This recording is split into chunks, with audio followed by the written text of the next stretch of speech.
میرے پیارے آقا صلی اللہ تعالی علیہ وسلم کے پیارے دیوانوں، آمد رسول صلی اللہ علیہ وسلم کی خوشی کی محفل منعقد تو کی جاتی ہے، لیکن آمد رسول صلی اللہ علیہ وسلم کا مقصد بھی تو قرآن مقدس کی روشنی میں سمجھنے کی کوشش کریں۔ جب مقصد پر نظر ہوگی تو انشاءاللہ العظیم ہم اس مقصد کو پورا کرنے کے لیے اور اس مقصد کو عملی جامہ پہنانے کے لیے جب قدم بڑھائیں گے تو ہم یہ کہنے میں حق بجانب ہیں کہ حبشہ سے آئے ہوئے بلال کو، جن کا رنگ کالا تھا لیکن رسول اعظم کی اطاعت اور آمد کے مقصد پر لبیک کہنے کی بنیاد پر وہ بلال آسمان ہدایت کے ہلال بن کر کے چمکے، اور آج کے دور کے اندر انسان کالے رنگ والے کا نام رکھنا پسند نہیں کرتا، دیکھتا ہے گورے رنگ والا کون ہے، اسمارٹ کون نظر آتا ہے۔ لیکن کیا وجہ ہے کہ آج رسول اعظم سے محبت کرنے والا اگر اپنے بچے کا نام رکھنا چاہتا ہے تو بلال رکھنے پر کیوں خوشی مناتا ہے، اور بلال رکھنے پر کیوں جو ہے وہ اس کی طبیعت مائل ہوتی ہے؟ وجہ یہ ہے بلال رنگ کے اندر تو ہزار وہ کالے نظر آتے ہوں لیکن ان کا سینہ عشق مصطفیٰ کے نور سے جگمگا رہا تھا۔ اے رسول اعظم صلی اللہ علیہ وسلم کے دیوانوں، آئیے میں آپ کو سمجھاتا ہوا چلوں، میلاد مصطفیٰ کی محفل ضرور منعقد کرنا چاہیے، آمد رسول صلی اللہ علیہ وسلم کی خوشی میں کمکمے ضرور لگانے چاہیے، جھنڈے ضرور لگانے چاہیے، لیکن حضور کو اللہ نے کیوں بھیجا اس مقصد کو کبھی فراموش نہیں کرنا چاہیے، اس مقصد کو کبھی دل و دماغ سے اوجھل نہیں کرنا چاہیے۔ آپ ذرا مجھے بتائیں، قرآن کی ایک آیت نہیں درجنوں آیتوں کے اندر اللہ عز و جل نے ذات رسالت مآب صلی اللہ علیہ وسلم کی بعثت کے مقصد کو بھی بیان فرمایا، اور حدیث کے اندر تو خود حضور نے اپنی بعثت کے مقصد کو بیان کیا کہ اللہ نے مجھے کیوں مبعوث فرمایا ہے۔ آپ مجھے بتاؤ میرے پیارے آقا صلی اللہ علیہ وسلم کے پیارے دیوانوں، قرآن کہتا ہے وَمَا أَرْسَلْنَا مِن رَّسُولٍ إِلَّا لِيُطَاعَ بِإِذْنِ اللَّهِ، ہم نے رسولوں کو نہیں بھیجا مگر اس لیے کہ اللہ کے حکم سے ان کی اطاعت کی جائے، فرما برداری کی جائے۔ قرآن کہتا ہے جو رسول کہیں اسے مانو، جو رسول دیں اسے لے لو، جس سے منع کریں اس سے بچ جاؤ۔ لیکن ہمارا حال یہ ہے جن چیزوں کو رسول اعظم نے دیا ہم نے اسے چھوڑ دیا، اور جن چیزوں سے بچنے کا حکم دیا آج کا مسلمان اسے سینے سے لگائے ہوئے اس کو عملی جامہ پہناتا ہوا نظر آ رہا ہے۔ مجھے بتائیے میرے پیارے آقا صلی اللہ علیہ وسلم کے پیارے دیوانوں، تھوڑا سا سمجھانے کی کوشش کروں گا، شاید آپ کی سمجھ میں اچھی طریقے سے بات آ جائے۔ یقیناً محبت رسول بہت بڑا سرمایہ ہے، عشق رسالت مآب صلی اللہ علیہ وسلم بہت بڑی دولت ہے، رسول اعظم کی ذات بہت بڑی نعمت ہے، اور آقا کریم صلی اللہ علیہ وسلم کی یاد کی محفلیں منعقد کرنا بہت بڑی سعادت کی بات ہے۔ لیکن آئیے میں آپ کے ضمیر کو تھوڑا سا جگانے کی کوشش کروں، مجھے بتائیے رسول اعظم صرف ہمارے رسول بن کر تو تشریف نہیں لائے بلکہ سرکار صلی اللہ علیہ وسلم چرند کے بھی رسول، پرند کے بھی رسول، شجر کے بھی رسول، حجر کے بھی رسول۔ خود حضور صلی اللہ علیہ وسلم فرماتے ہیں ارسلت الی الخلق کافہ، اللہ اکبر، پروردگار جل جلالہ نے حضور صلی اللہ علیہ وسلم کو سب کے لیے رسول بنا کر کے بھیجا۔ خود حضور فرماتے ہیں انی رسول اللہ الیکم جمیعا۔ اب یہاں میں آپ سے پوچھنا چاہتا ہوں، زمین کے بھی اللہ کے رسول رسول ہیں، آسمان کے بھی رسول ہیں، چاند کے بھی رسول ہیں، سورج کے بھی رسول ہیں، اور میں پوری ذمہ داری کے ساتھ عرض کرتا ہوں سوائے جن اور انس کے کائنات کی کوئی چیز ایسی نہیں ملے گی جو حضور کی اطاعت نہ کرتی ہو۔ ساری مخلوق، جانور بھی حضور کی اطاعت کرتا ہے، پرند بھی حضور کی اطاعت، درخت بھی حضور کی اطاعت، پتھر بھی حضور کی اطاعت، دریا بھی حضور کی اطاعت، سورج بھی حضور کی اطاعت، چاند بھی حضور کی اطاعت، سب کے رسول بن کر کے آئے لیکن سب حضور صلی اللہ علیہ وسلم کی اطاعت کرتے نظر آتے ہیں۔ اس کو تھوڑا سا سمجھاؤں، اگر سیرت مصطفیٰ صلی اللہ علیہ وسلم کا مطالعہ کیا جائے تو آپ اس نتیجے پر پہنچیں گے حضور صلی اللہ علیہ وسلم زمین کے لیے نہیں روئے، حضور صلی اللہ علیہ وسلم آسمان کے لیے نہیں روئے، حضور صلی اللہ علیہ وسلم درخت کے لیے نہیں روئے، حضور صلی اللہ علیہ وسلم چاند کے لیے نہیں روئے، حضور صلی اللہ علیہ وسلم سورج کے لیے نہیں روئے، حضور صلی اللہ علیہ وسلم پتھر کے لیے نہیں روئے۔ لیکن کتنے تعجب کی بات ہے، جن کے لیے نہیں روئے وہ تو حضور کی اطاعت کرتے ہیں، اور جن کے لیے حضور اتنا روئے کہ اعلیٰ حضرت کہتے ہیں اللہ اکبر، اللہ کیا جہنم اب بھی نہ سرد ہوگا، رو رو کے مصطفیٰ نے دریا بہا دیے ہیں۔ جس امتی کے لیے حضور پوری پوری رات روتے رہے، آج وہ امتی حضور کی فرما برداری نہیں کر رہا، حضور کی اطاعت نہیں کر رہا۔ درخت کے لیے نہیں روئے، لیکن درخت کو اشارہ کر دیں تو اشارہ سمجھ کر، حکم جان کر درخت اپنی جڑوں سے نکل کر حضور کی خدمت میں حاضر ہو جائے۔ چاند ہزارہ خوبصورت ہونے کے باوجود اشارے مصطفیٰ پر اپنا سینہ شک کرتا ہوا نظر آتا ہے. سورج اپنی پوری روشنی کو کائنات میں ہزار بکھیرتا ہو اور اللہ کے حکم پر عمل کرتے ہوئے بھلے وہ غروب ہو جائے، لیکن سرکار صلی اللہ علیہ وسلم کے اشاروں کو سمجھ کر یہ ڈوبا ہوا سورج بھی پلٹ آ کر یہ بتاتا ہے کہ میں حضور کی اطاعت کے لیے ہوں، اس لیے کہ حضور صرف تمہارے ہی رسول نہیں ہمارے بھی رسول ہیں. اے مسلمانوں، میں تم سے پوچھنا چاہتا ہوں، کتنے تعجب کی بات ہے، حضور درخت کے لیے نہیں روئے، وہ حضور کی اطاعت کر رہا ہے. حضور پتھر کے لیے نہیں روئے، وہ حضور کی اطاعت کر رہا ہے. لیکن جس امت کے لیے حضور رات بھر روتے رہے، جس امت کے لیے پیغمبر اعظم تکلیفوں کو برداشت کر کے اللہ عز و جل کی بارگاہ سے ملنے والی ایک عظیم دعا کو آخرت تک کے لیے موقوف کر دیں کہ یہ دعا میں آخرت میں کروں گا تاکہ کثرت سے میری امت جنت کے اندر چلی جائے. لیکن افسوس کی بات ہے، ایک تھوڑا سا آپ کے دل پر ضرب لگاتے ہوئے میں عرض کروں، کتنے تعجب کی بات ہے، بیوی روئے تو آپ پگھل جاتے ہیں، اس کی بات ماننے کو تیار ہو جاتے ہیں. ماں روئے تو ماں کے آنسو دیکھ نہیں سکتے، بچہ روئے چوری کر کے بھی اس کی خواہش کو پوری کرنے کا جذبہ پیدا ہوتا ہے. آپ ذرا سوچو، ہر ایک کے رونے پر ہمارا دل پگھل جاتا ہے. کتنا دل سخت ہو چکا کہ حضور کے رونے کا کوئی خیال نہیں، حضور کے آنسو بہانے کا کوئی خیال نہیں. کیا کبھی ہم نے یہ سوچا کہ جس رسول اعظم نے پوری رات ہمارے لیے رو رو کر بارگاہ سمدیت میں دعائیں کی ہیں، ہم اس رسول کی نافرمانی نہیں کریں گے، ہم اس رسول کی اطاعت کریں گے، ہم اس رسول کا دل نہیں دکھائیں گے، ہم اس رسول کی محبت کے چراغ کو دل میں جلانے کے ساتھ ساتھ اس رسول کی بارگاہ میں اطاعت کر کے اطاعت کا نذرانہ پیش کریں گے. نہیں مسلمانوں، یاد رکھو، جب سے یہ قوم آقائے کریم صلی اللہ علیہ وسلم کی اطاعت سے روح گردانی کر گئی، اللہ کی رحمت روٹ گئی. آپ کہیں گے مولانا اللہ کی رحمت ہم سے روٹ گئی. میں آپ سے کہنا چاہوں گا، جو یہ چاہتا ہو کہ اللہ کی رحمت اس پر چھماچم برستی رہے تو میں اپنی طرف سے نہیں، قرآن کی روشنی میں کہتا ہوں.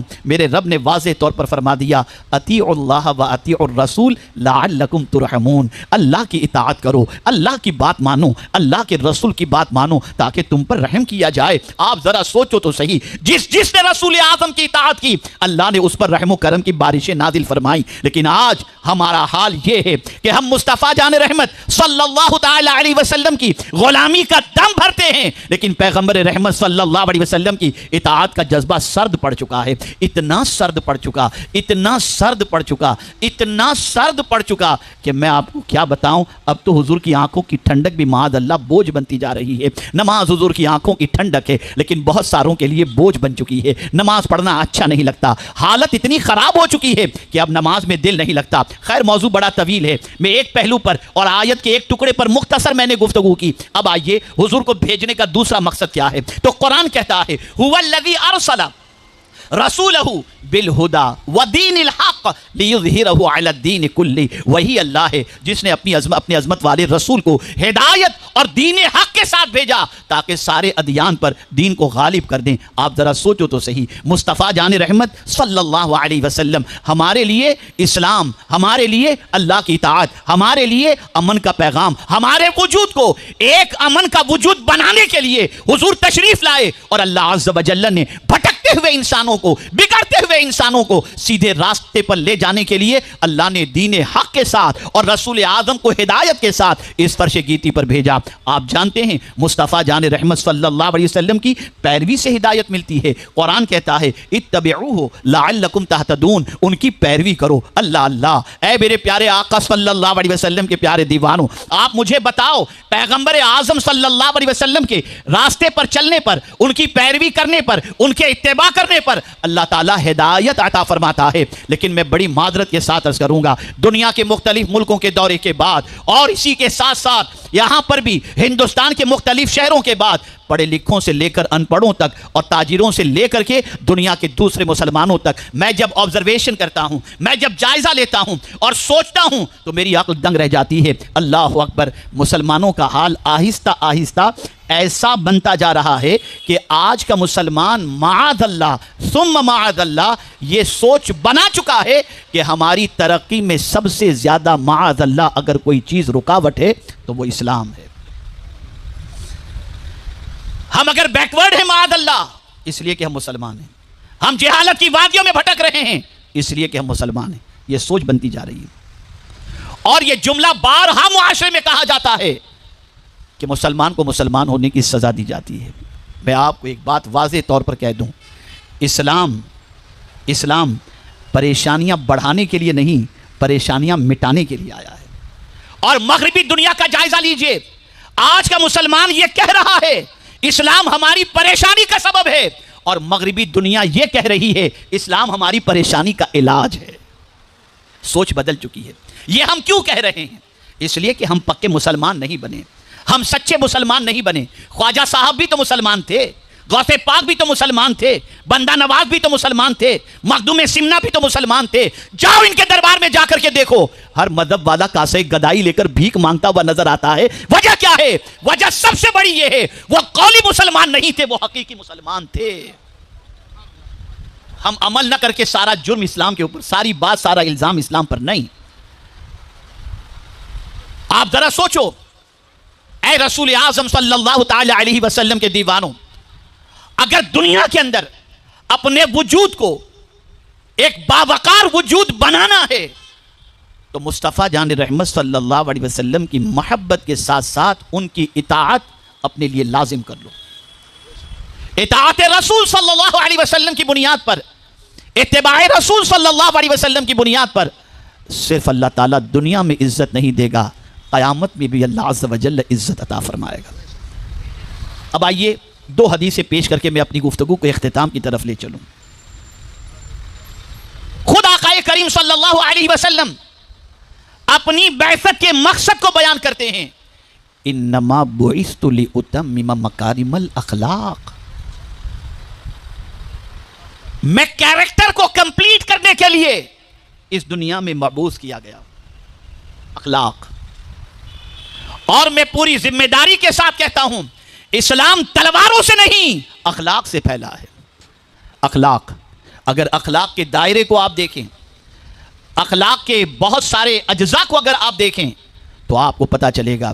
دیکھیے ایک بات عرض کرتا ہوں، سرکار صلی اللہ علیہ وسلم نے بحیثیت نبی اپنا انٹروڈکشن، اپنا تعارف، اپنی پہچان 40 سال کی عمر کے بعد کرایا۔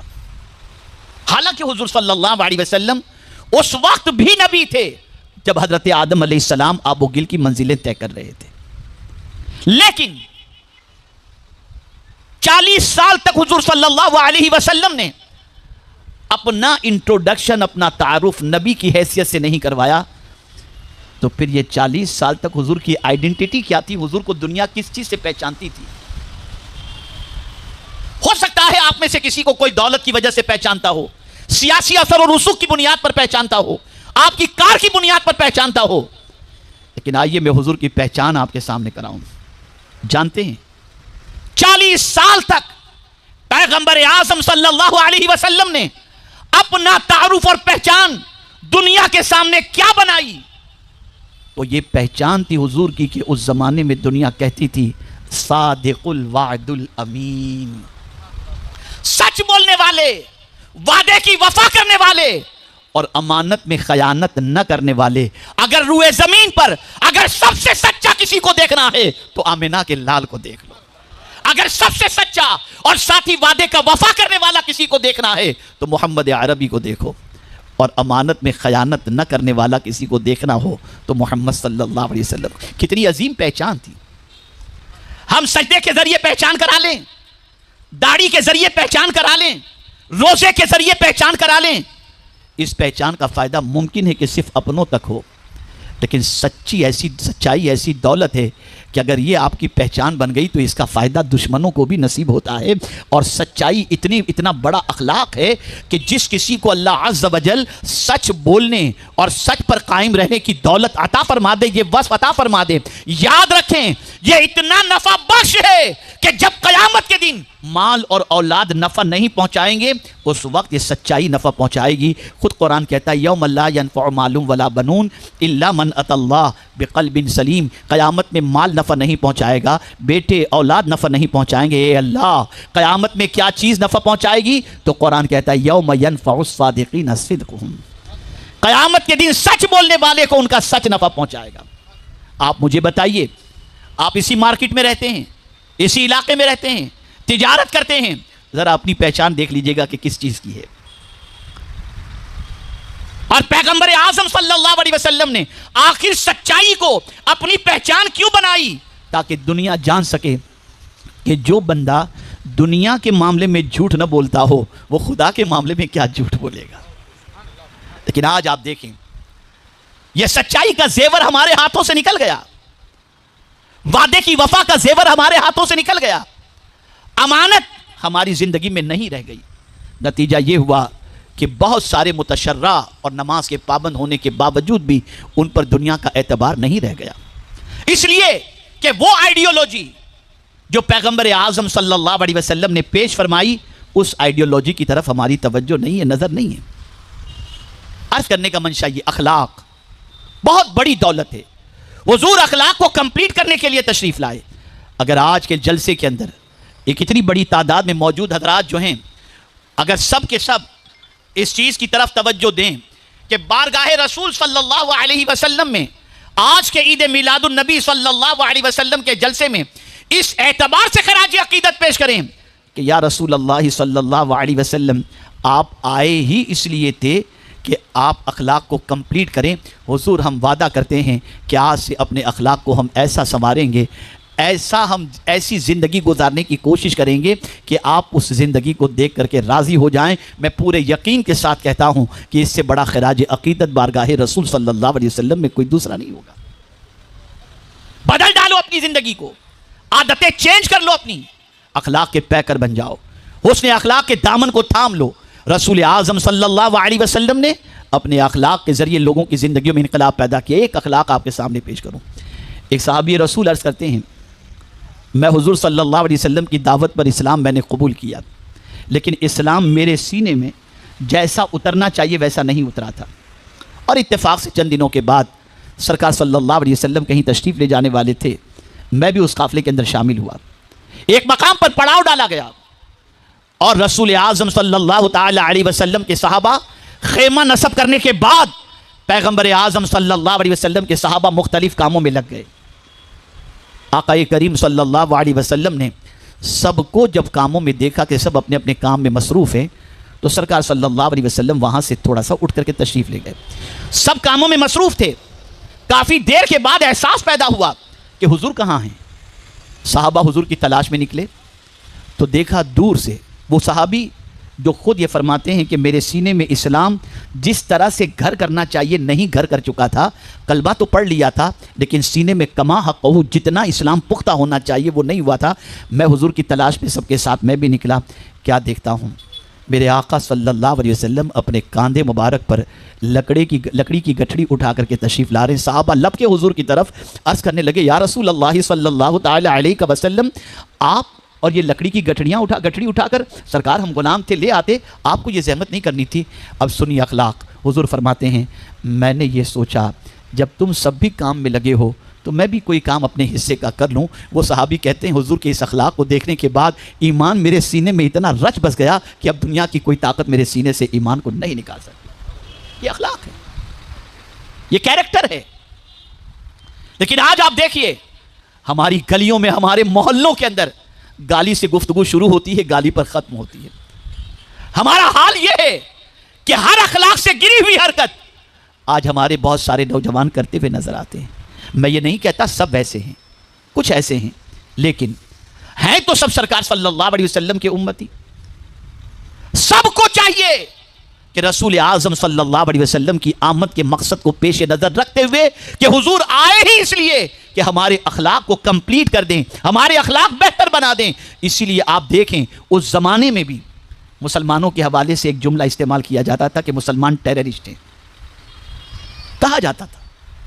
تو الیکٹرانک میڈیا کا دور تو نہیں تھا، سوشل میڈیا کا دور تو نہیں تھا، پرنٹ میڈیا کا دور تو نہیں تھا کہ آبجیکشن کرنے والوں کو فوراً کتاب دے دی جائے یا سوشل میڈیا کے ذریعے فوراً وائرل کر دیا جائے۔ تو اس زمانے میں حضور نے اس بھودے اعتراض کا، اس بےہودہ اعتراض کا جواب کس طریقے سے دیا؟ سمجھیں اسے۔ حضور صلی اللہ علیہ وسلم نے اس بےہودہ اعتراض کا جواب اس طریقے سے دیا، کہ جہاں سے مسلمانوں کے سلسلے میں یہ آواز آتی کہ مسلمان ٹیررسٹ ہیں، اسی علاقے میں اپنے کسی صحابی کو بھیج دیتے، اور جب وہ صحابی اس علاقے میں جاتے تو لوگ ان کا اٹھنا دیکھتے، ان کا بیٹھنا دیکھتے، ان کا حسن تکلم دیکھتے، ان کی انسانیت دیکھتے، پھر یہ کہنے پر مجبور ہو جاتے کہ جب غلام کی اداؤں کا یہ عالم ہے تو آقا کی اداؤں کا عالم کیا ہوگا۔ آج بدلو اپنے اخلاق کو، بدلو اپنے کیریکٹر کو، بہترین کیریکٹر کے مالک بن جاؤ، دنیا تمہارا احترام کرنے پر مجبور ہو جائے گی۔ اپنی کوتاہیوں پر نظر رکھو، اپنی غلطیوں پر نظر رکھو، اپنی خامیوں کو درست کرو۔ اگر یہی میلاد مصطفیٰ صلی اللہ علیہ وسلم کے جلسوں میں آنے والے حضور کی سیرت کو اپنا لیں تو میں یقین کے ساتھ کہہ سکتا ہوں کہ معاشرے میں ایک عظیم انقلاب پیدا ہو جائے گا، ایک عظیم انقلاب پیدا ہوگا۔ بس ایک واقعہ اور عرض کر دوں، اخلاق کسے کہتے ہیں۔ سیدنا صدیق اکبر رضی اللہ تعالیٰ عنہ جب مسند خلافت پر بیٹھے تو جانتے ہیں آپ، سب کو کاموں کی ذمہ داری بانٹ دی، تمہیں یہ کام کرنا ہے، تمہیں یہ کام کرنا ہے، تمہیں یہ کام کرنا ہے۔ ایک کام ایسا تھا جس کی ذمہ داری کسی کو آپ نے نہیں دی، اور وہ کام کیا تھا؟ ایک معذور خاتون کے گھر کی صفائی اور اس کو کھانا کھلانا۔ فاروق اعظم رضی اللہ تعالیٰ عنہ نے سوچا یہ کام میں کروں گا۔ پتہ معلوم تھا اس معذور خاتون کا پہلے کہ آج کی طرح بڑے بڑے شہر، فاصلے، یہ سب چیزیں تو نہیں تھی، کم پاپولیشن تھا، پتہ چل جاتا تھا کس محلے میں کون جی رہا ہے۔ فاروق اعظم رضی اللہ تعالیٰ عنہ گئے اور اس عورت کے گھر پر جانے کے بعد دستک دی تو گھر کے اندر آنے کی اجازت ملی، آپ نے خود ہی دروازہ کھولا، اندر تشریف لے گئے تو دیکھا وہ معذور خاتون، اس کا گھر بھی صاف ہے اور وہ بھی کھا پی کر کے فریش ہے۔ اس خاتون سے پوچھا گیا کہ تیرے گھر کی صفائی کس نے کی، تجھے کھانا کس نے کھلایا؟ کہا میں آنکھوں سے نابینا ہوں، مجھے نہیں معلوم، لیکن ایک بندہ ہے جو روز آتا ہے، مجھے کھانا کھلا دیتا ہے، گھر کی صفائی کر جاتا ہے۔ فاروق اعظم چھپ کر کے دوسرے دن وہاں پر انتظار کرتے رہے کہ کون آتا ہے ذرا دیکھوں۔ رات بھر رہے، رات کے سناٹے کے اندر چہرے پر ایک رومال ڈالے ہوئے ننگے پیر اس عورت کے گھر کی طرف کوئی بڑھتا ہوا دکھائی دیا۔ فاروق اعظم نے آواز لگائی، کون؟ جواب دینے والے نے جواب دیا، ابو بکر۔ فاروق اعظم نے جب یہ سنا حیران رہ گئے، عرض کرنے لگے حضور ہمیں یہ کام آپ سپرد کر دیتے، ہم یہ کام انجام دیتے۔ ارشاد فرماتے ہیں نہیں، یہ کام میں پہلے سے کرتا آ رہا ہوں، تو میں نے سوچا خلافت کے ملنے کے بعد یہ کام میں نہ چھوڑوں، اس سلسلے کو خلافت کے ملنے کے بعد بھی میں جاری رکھوں۔ پھر فاروق اعظم نے پوچھا حضرت یہ تو بتائیے آپ کے پیروں میں جوتے نہیں ہیں، ننگے پیر آپ آئے ہیں؟ ارشاد فرماتے ہیں رات کا سناٹا ہے، کہیں ایسا نہ ہو کہ چپل اور جوتے کی آواز سن کر کسی انسان کی رات کی نیند خراب ہو جائے، اس لیے میں ننگے پیر حاضر ہوا ہوں۔ یہ انسانیت ہے، یہ اخلاق ہے۔ میں پوچھنا چاہتا ہوں کیا ہم اپنے وجود کو بے ضرر بنانے کی کوشش کیے؟ آج تو حال یہ ہے کہ اپنے زخموں سے اپنا بھائی بھی محفوظ نہیں اپنے وار سے، تو دوسروں کا کیا کہنا؟ سوچ بدلو۔ آج بھی